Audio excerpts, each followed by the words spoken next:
He was born June 29, 1967, in South Bend, Indiana. Shannon Douglas Wead. I was working for my father, serving as an associate pastor of Calvary Temple. I had just turned 21 years old. Actually, they called me the youth pastor.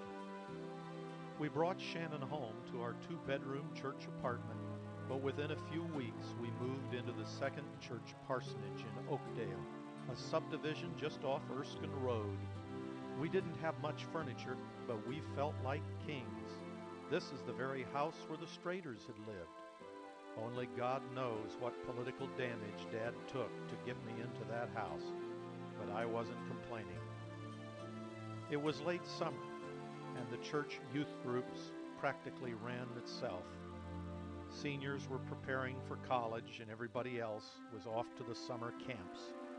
We went to the camps too, checking into a nearby motel, checking with our teens to make sure they were into the program. But clearly, Shannon absorbed most of our attention.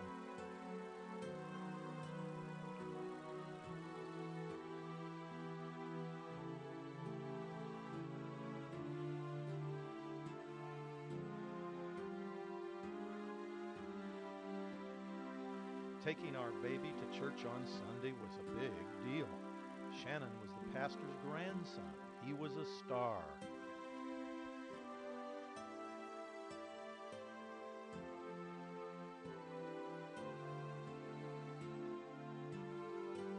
Kathy, who was my mother's only cousin, and her husband Richard drove up from Oklahoma City to see the latest member of the family.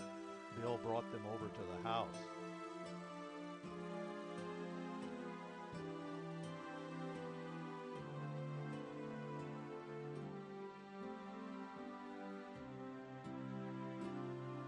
Kathy and Richard had Aunt Rosa and Uncle Jess with them.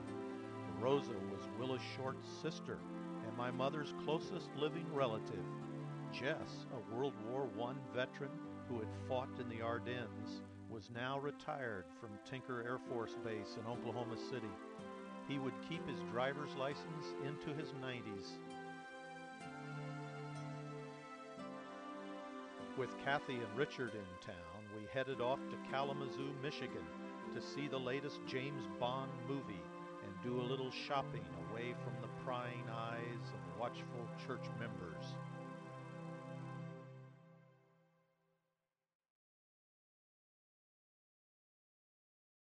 Having my mother, Rosa May, came in handy. She delighted in serving as a babysitter.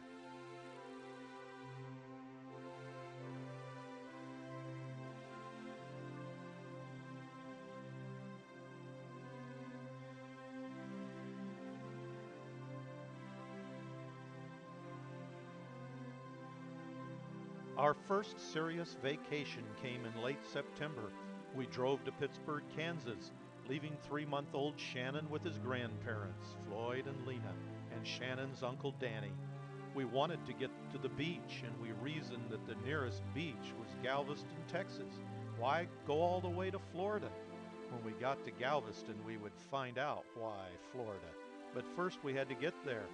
Even as we left South Bend, the newspapers warned about approaching Hurricane Beulah, heading for the Texas coast.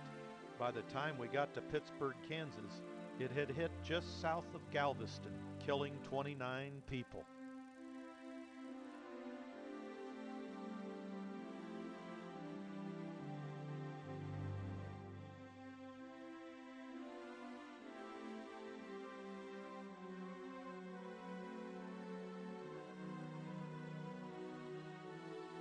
Earning $50 a week demanded a little creativity. Aunt Rosa and Uncle Jess had visited us in South Bend. We stayed with them in Oklahoma City, en route to our Texas vacation.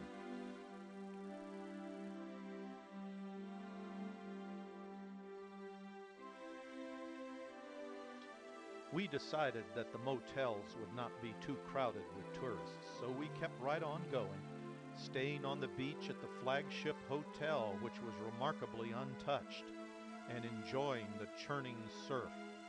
It was a life-changing year, 1967, and it was a good thing that we got in a little R&R, following year, the world would turn upside down for us and the nation.